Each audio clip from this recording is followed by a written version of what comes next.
이 시간 우리에게 주시는 하나님 말씀, 신약의 말씀 빌립보서 4장 4절 말씀부터 7절 말씀까지입니다. 신약 성경 322면에 기록되어 있습니다. 신약 성경 322면에 기록되어 있는 빌립보서 4장 4절 말씀부터 7절 말씀까지 주신 하나님 말씀을 봉독해 드리겠습니다. 봉독할 때에 주님의 음성 듣는 귀한 시간 되시기 바랍니다. 주 안에서 항상 기뻐하라. 내가 다시 말하노니 기뻐하라. 너희 관용을 모든 사람에게 알게 하라. 주께서 가까우시니라. 아무것도 염려하지 말고 다만 모든 일에 기도와 간구로 너희 구할 것을 감사함으로 하나님께 아뢰라. 그리하면 모든 지각에 뛰어난 하나님의 평강이 그리스도 예수 안에서 너희 마음과 생각을 지키시리라. 이 시간 고난 속에 빛나는 그리스도인, 고난 속에 빛나는 그리스도인이라는 제목으로 하나님 말씀 증거하겠습니다. 우리는 코로나19의 재확산 조짐의 어려움에 지금 직면해 있습니다.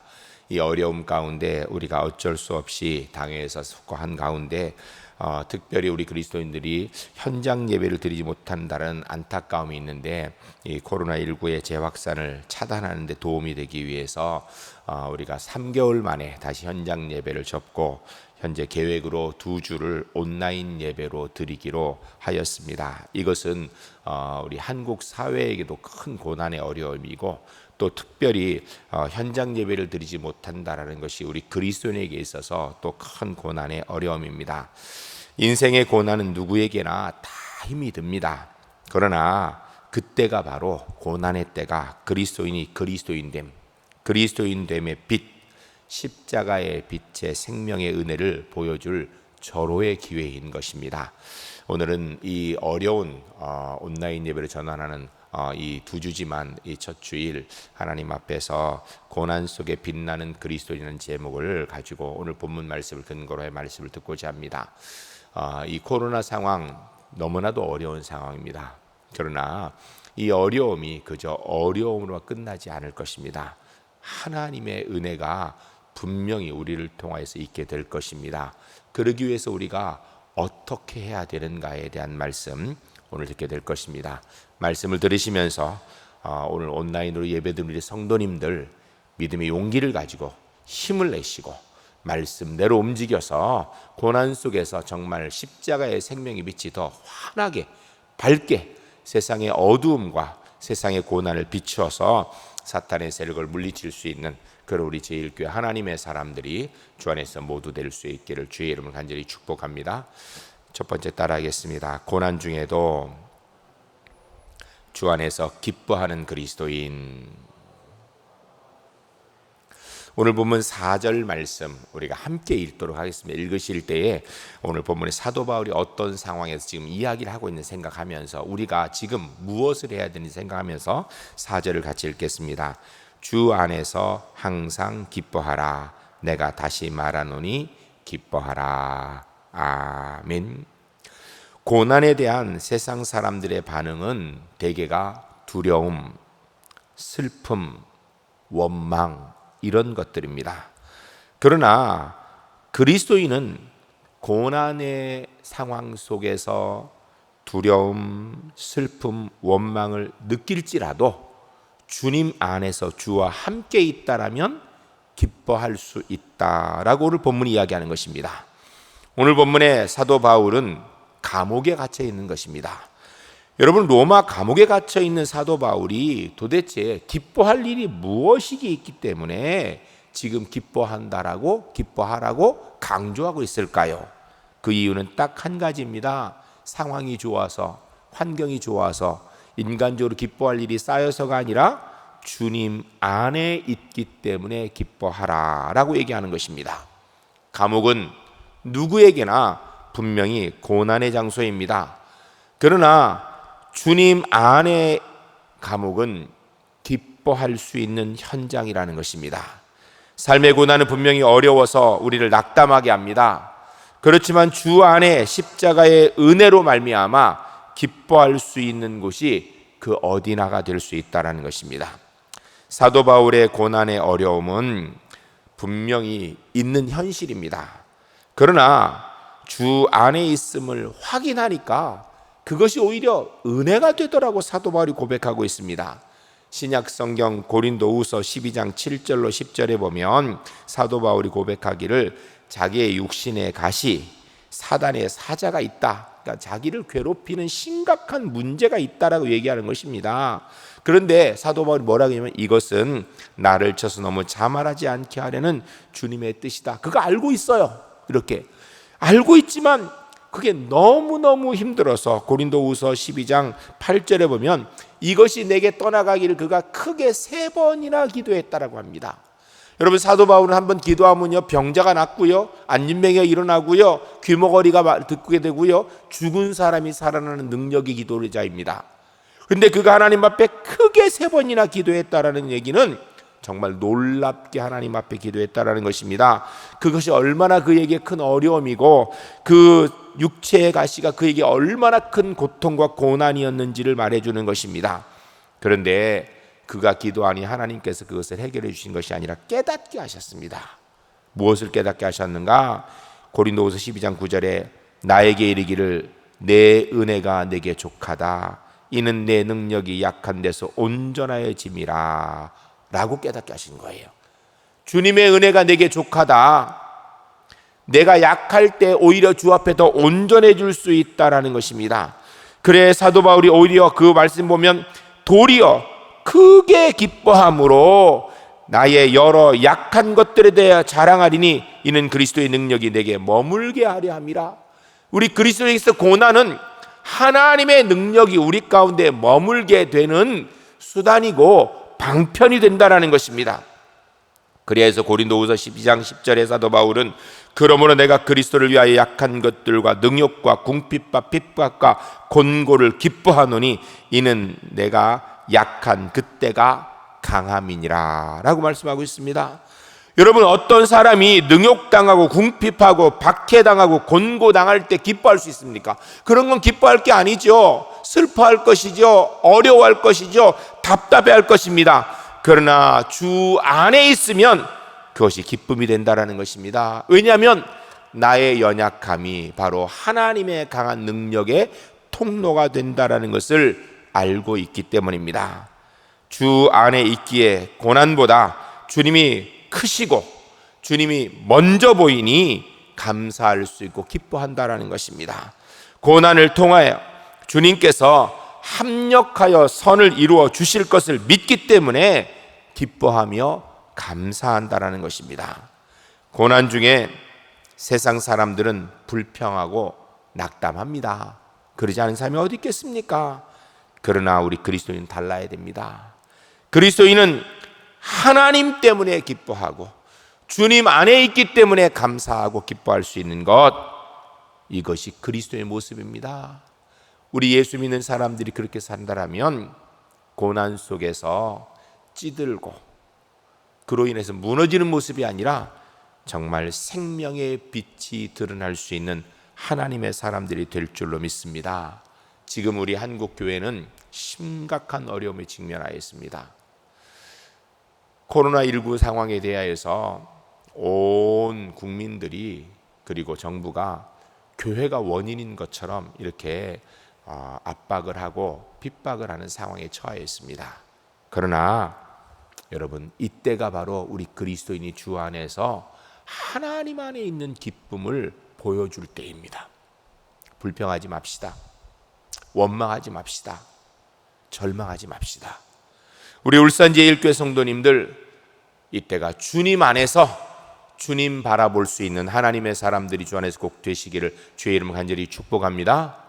여러분 세상의 여론보다도 코로나19 바이러스보다도 훨씬 더 크신 분이 훨씬 더 강력하신 분이 우리 하나님이신 줄로 믿습니다. 내가 그분 안에 있기 때문에 그분께서 이 상황 가운데도 분명히 합력하여 선을 이루실 줄 믿고 주님 바라보며 주 안에 있는 기쁨을 사도 바울처럼 누릴 수 있는 우리 울산제일교회 하나님의 사람들이 주 안에 모두 될 수 있기를 주의 이름으로 간절히 축복합니다. 두 번째 따라하겠습니다. 고난 속에서 관용을 베푸는 그리스도인. 우리가 5절 말씀 같이 읽겠습니다. 고난 속에 우리가 해야 될 일이 무엇인가? 사도 바울은 지금 로마 감옥에 갇혀 있으며 주 안에서 기뻐하고 있다고 하고 있고, 스스로 다른 사람에게는 어떻게 하고 있는가? 우리가 다른 사람을 어떻게 되는 생각하며 5절 읽겠습니다. 너희 관용을 모든 사람에게 알게 하라. 주께서 가까우시니라. 아멘. 사도 바울은 옥에 갇혀 있는 고난 속에 있었습니다. 옥에 갇혀 있는 고난 속에서, 그러면 사도 바울이 밖에 있을 때, 옥 밖에 있을 때 함께 있었던 사람들이 다 사도 바울을 위로하고 그를 격려하고 그에게 힘을 주는 상황이었는가? 아닙니다. 지금 사도 바울은 로마 감옥에 갇혀 있는데요, 빌립보서 1장 15절부터 18절까지 내용을 보게 되면 이렇게 되어 있습니다. 15절에 어떤 이들은 투기와 분쟁으로, 어떤 일은 착한 뜻으로 그리스도를 전파하니, 16절에 이들은 내가 복음을 변증하기 위하여 세우심을 받은 줄 알고 사랑으로 하나, 17절에 그들은 나의 매임에 괴로움을 더하게 할 줄로 생각하여 순수하지 못하게 다툼으로 그리스도를 전파하니 라고 얘기하고 있습니다. 이게 무슨 얘기예요? 사도 바울이 로마 감옥에 갇혔을 때 사람들이 아이고 복음 전하다가 감옥에 갇혀서 어떡하냐고, 그 어려운 상황에 어떻게 하냐고 이래야 되는데, 오히려 경쟁하는 사람들이 이때가 기회다, 사도 바울이 감옥에 갇혔으니까 우리가 열심히 해서 사도 바울보다 더 큰 새를 키우자, 이때 사도 바울 코를 납작하게 만들자, 이렇게 얘기하고 있다라는 거예요. 여러분, 감옥에 갇힌 것도 억울하고 답답한데 지금 그런 이야기를 들은 사도 바울의 마음이 편하겠습니까? 그들에 대해서 좋은 마음이 생기겠습니까? 그런데요, 사도 바울이요, 놀랍게 18절 이야기합니다. 그러면 무엇이냐? 거칠애로 하나, 참으로 하나, 무슨 방도로 하든지 전파되는 것은 그리스도니 이로써 나는 기뻐하고 또한 기뻐하리라. 아멘. 할렐루야, 할렐루야. 전 우리 울산제일교회 성도님들 어느 곳에 있든지 이 사도 바울의 기쁨의 은혜, 이 넓은 관용의 마음, 이것 갖는 하나님의 사람들이 주 안에서 꼭 되시기를 주의 이름 간절히 축복합니다. 사도 바울이 옥에 갇히니 반대파가 사도 바울을 위로하기보다는 이때가 자기들의 세를 확장하기 위한 기회로 삼고 열심히 하여서 사도 바울을 오히려 더 위축되게 만들려고 한다라는 것입니다. 그러나 사도 바울은 그들을 탓하기보다, 원망하기보다 어떻게 되든지 그리스도가 전파되니 나는 그로 인하여 기쁘다, 감사하다라는 것입니다. 여러분, 이것이 바로 그리스도인의 관용입니다. 여러분, 성경이 이야기하는 관용, 오늘 본문 이야기하는 관용은요, 내 입장에서 생각하고 말하는 것이 아니라 하나님의 입장에서, 주님의 입장에서 생각하고 말하는 것입니다.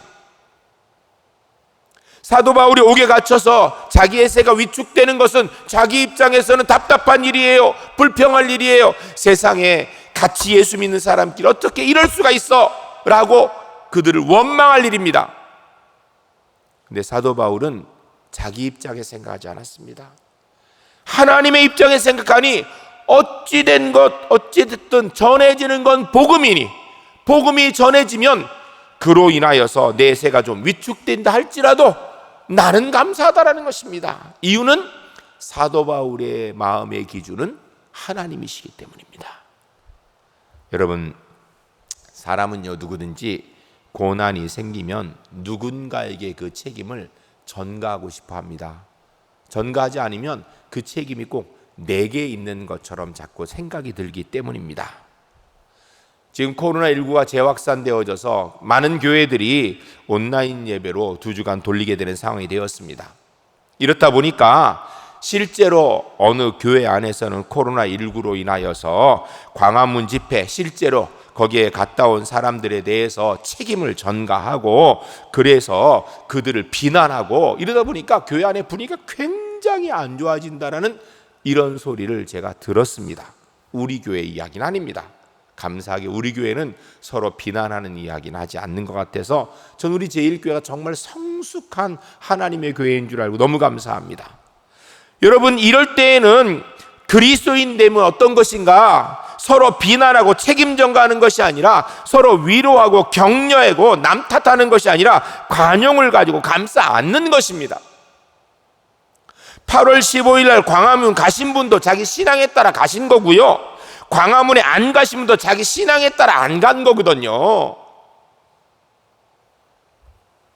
서로 비난하기보다 서로 이해해주고 감싸주는 것. 나 충분히 이해될 수 있는 상황이야. 아유, 내가 저건 감싸야지. 이럴 때 이해하고 감싸는 거야. 누구든지 하죠. 안 믿는 사람도 합니다, 그거는.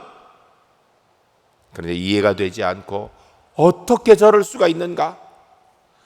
정말 도저히 나는 도저히 공감이 안 된다.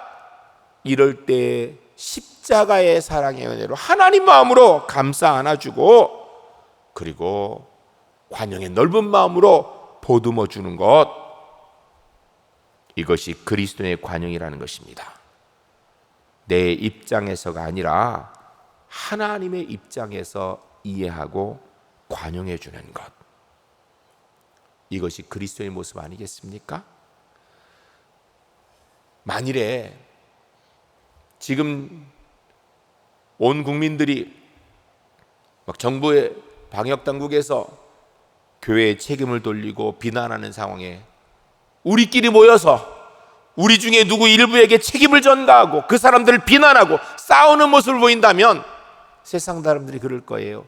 교회 별거 아니구나. 우리보다 못하구나.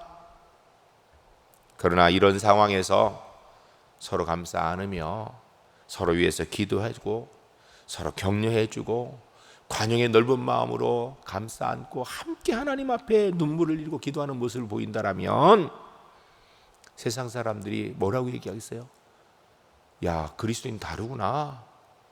교회는 다르네. 이렇게 하지 않겠습니까? 우리가 그런 관용의 모습을 보인다면 이 고난의 상황 속에서 정말 십자가의 빛을 드러내는 그리스도인이 되지 않겠습니까? 저는 지금이 바로 그 모습을 보일 때라고 믿습니다. 우리 제1교회 성도님들, 한 사람도 원망하지 맙시다. 불평하지 맙시다. 정부에서 어떻게 한다고 불평하지 맙시다. 제가 뉴스를 보니까요, 교회는 예배를 드리지 못하도록 하는데 성당이나 절, 법회나 미사는 괜찮다고 그렇게 나왔더라고요. 그건 정기적으로 모이는 종교 행사니까 괜찮다고. 우리 예배는 정기적인 거 아닌가요? 그런데 지금 어쨌든 모든 발생이 교회에서 나오기 때문에 교회는 안 된다고 이렇게 얘기합니다. 굉장한 신앙의 핍박입니다. 이때 우리가 잘못하면 우리 중에 어떤 일부에게 책임을 돌리고 서로 미워하고 우리끼리 싸우는 자중질환을 일으키기 딱 좋은 상황입니다. 근데 지금은 그럴 때가 아닙니다. 아니, 그런 것은 그리스도의 모습이 아닙니다. 덮어줍시다. 감싸 안아줍시다. 함께 이 어려움을 헤쳐나가기 위해서 애써야 됩니다. 혹시 우리 제1교회 안에서 광화문 집회 갔다 오신 분 계시면 검사 꼭 받으세요. 그렇지만 누가 검사 받았다고 그분 비난하지 맙시다. 예수 믿는 사람 달라야 될 거 아니에요? 고난 속에서 사도 바울이 관용을 베풀고 있는 모습, 그 관용을 모든 사람에게 다 알게 하리라 라고 하는 이 본문의 말씀, 오늘 우리가 실천할 때입니다. 우리 속에 관용을 가지고 그리스도의 빛을 드러내는 우리 제1교회 하나님의 사람들이 주 안에 모두 될 수 있기를 주의 이름으로 간절히 축복합니다. 누가 욕하면 그러지 말라고, 그러면 안 된다고 그렇게 막읍시다. 욕할 때 그러게 말이야 이렇게 하지 맙시다. 그 말 한마디가요 분위기를 바꿉니다. 그러지 말라고, 우리가 서로 지금 욕할 때 아니라고, 같이 위해서 기도하자고, 얼마나 힘든 때냐고. 세 번째 따라하겠습니다. 고난 속에서 기도하는 그리스도인. 고난 속에서 빛나는 그리스도의 모습은요, 고난 속에서 기뻐하는 모습이고요, 고난 속에서 관용을 베푸는 모습입니다. 세상 사람 생각하지 못하는 거예요. 그리고 고난 속에서 바로 기도하는 모습입니다. 6절 말씀 우리 함께 읽겠습니다. 고난 속에 감옥에 있는 사도 바울이 이야기한 고백이에요. 하나님께서 오늘 우리에게 주신 말씀입니다. 6절입니다. 아무것도 염려하지 말고 다만 모든 일에 기도와 간구로 너희 구할 것을 감사함으로 하나님께 아뢰라. 아멘. 할렐루야. 할렐루야. 전 우리 울산제일교회 성도님들 이 6절 말씀 우리 삶 가운데 꼭 이루신 하나님의 사람들이 주 안에서 꼭 되시기를 주의 이름 간절히 축복합니다. 여러분, 그리스도인은요 항상 기도하는 것이 우리의 당연한 모습이에요. 그런데 고난의 때에는 반드시 기도해야 됩니다.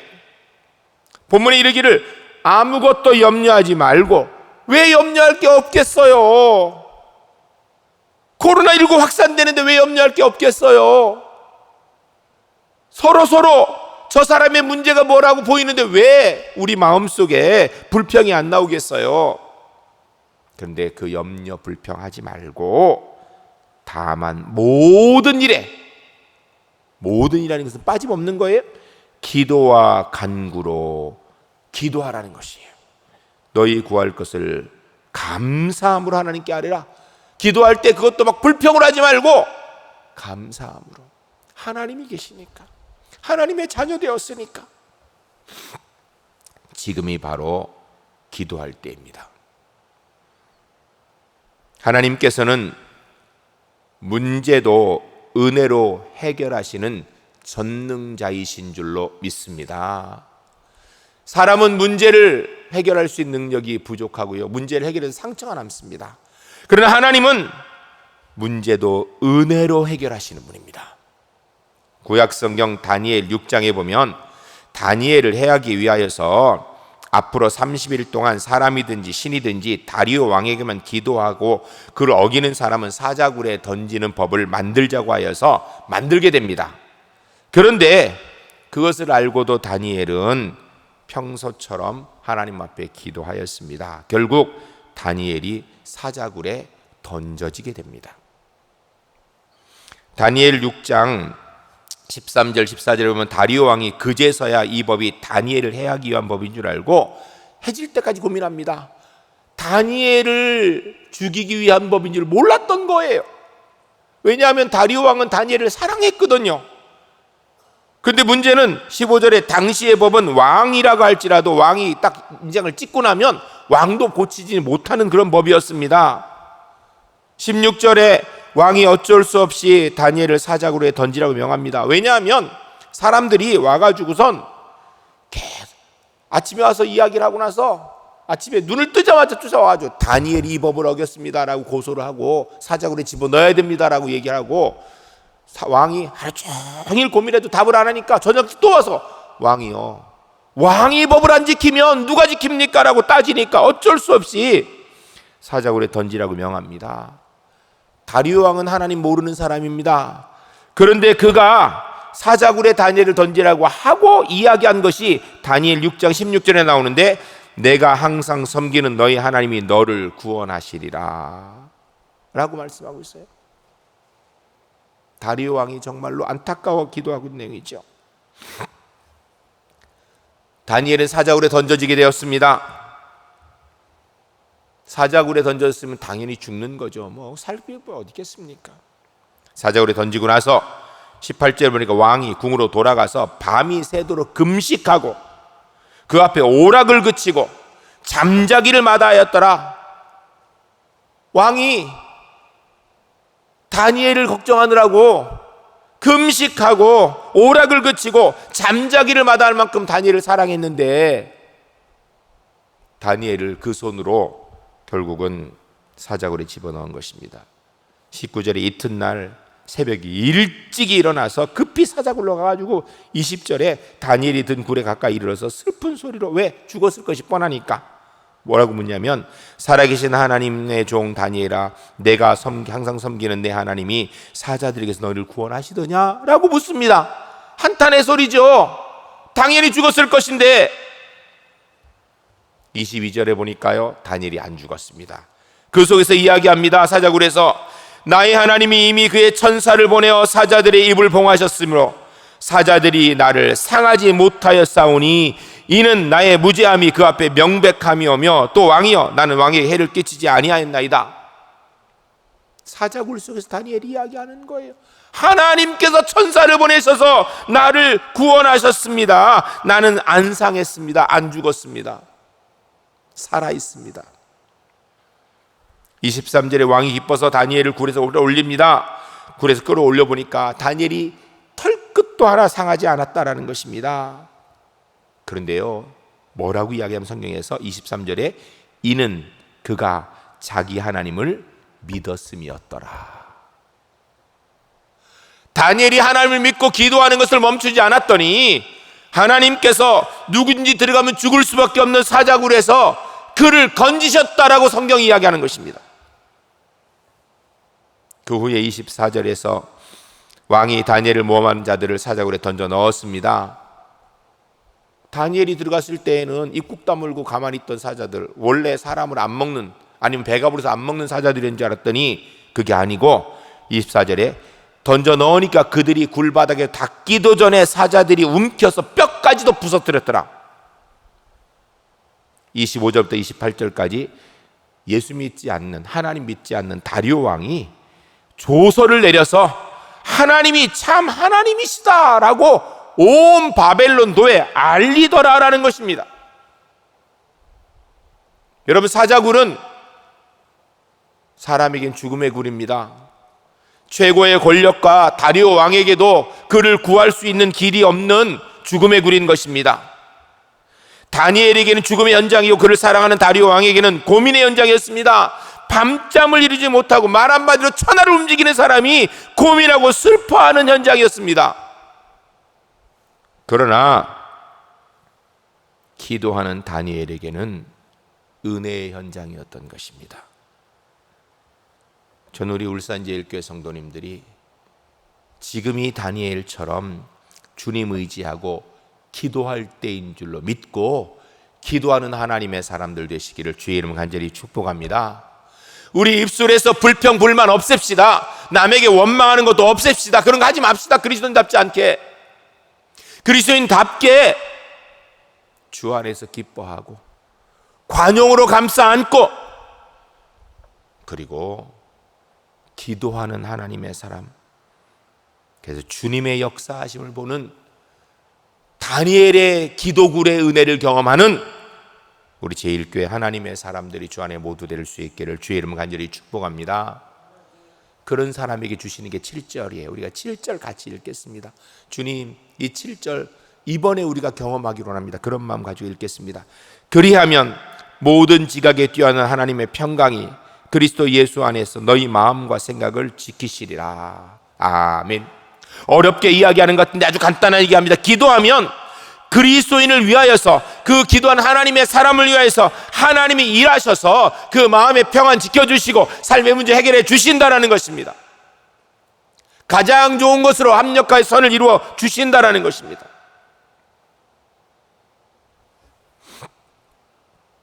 코로나19는 어쩌면 인간으로는 해결하기 어려운 문제인지도 모르겠습니다.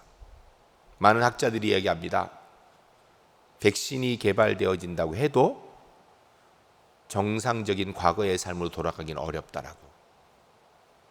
한두 사람이 이야기하는 것도 아니고 굉장한 석학들이 그런 이야기를 하는 거 보면 틀리진 않은 것 같아요. 그런 상황에서 특별히 지금 한국의 2차 코로나19 유행이 퍼질 그런 상황 속에서 원인이 교회인 것처럼 공격받고 있는 고난의 상황,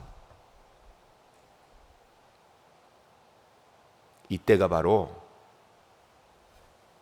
우리들이 하나님의 자녀임이 보여줄 수 있는 절호의 찬스입니다.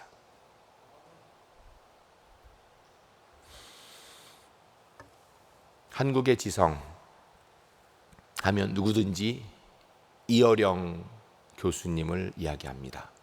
전 장관이기도 하시고요. 지금은 너무나도 예수를 잘 믿는 신앙인입니다. 이분이 기도문을 하나 최근에 쓰셨습니다. 아름다운 나라 대한민국, 하나님 우리 족을 구원하소서. 제가 지금 이 기도문을 읽을 텐데요, 여러분 같이 기도하는 마음으로 함께 동참해 주시면 좋겠습니다. 당신은 이 나라를 사랑합니까? 한국은 못난 조선이 물려준 척박한 나라입니다. 지금 백척간도 벼랑 끝에 있습니다. 그곳에는 선한 사람들이 살고 있습니다. 해지고 구멍나 비가 새고 고칠 곳이 많은 나라입니다. 버리지 마시고 절망으로부터 희망의 날개를 달아주소서. 어떻게 여기까지 온 사람들입니까? 험난한 기아의 고개에서도 부모의 손을 뿌리친 적이 없습니다. 아무리 위험한 전란의 들판에서도 등에 업은 자식을 내려놓지 않았습니다. 남들이 앉아 있을 때 걷고 그들이 걸으면 우리는 뛰었습니다. 숨가쁘게 달려와 이제 의식주 걱정이 끝나는 날이 눈앞인데 그냥 추락할 수는 없습니다. 우리는 지금이 벼랑인 줄도 모르는 사람들입니다. 어쩌다가 북한이 핵을 만들어 놀라지 않고 수출액이 5천억 달러를 넘어서도 웃지 않는 사람들이 되었을까요? 거짓 선지자들을 믿은 죄입니까? 남의 눈치보다 길을 잘못 든 탓입니까?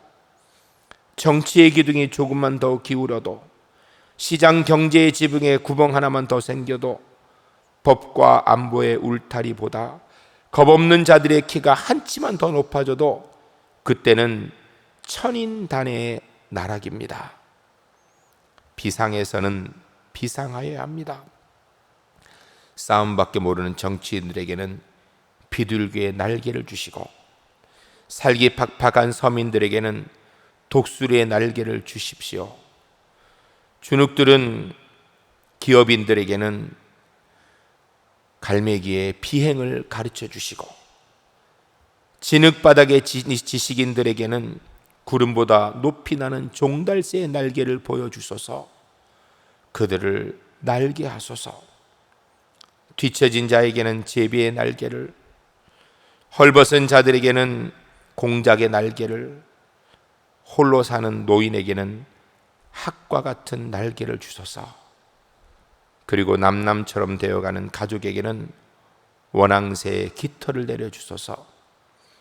이 사회가 갈등으로 더 이상 찢기기 전 기러기처럼 나는 법을 가르쳐 주소서.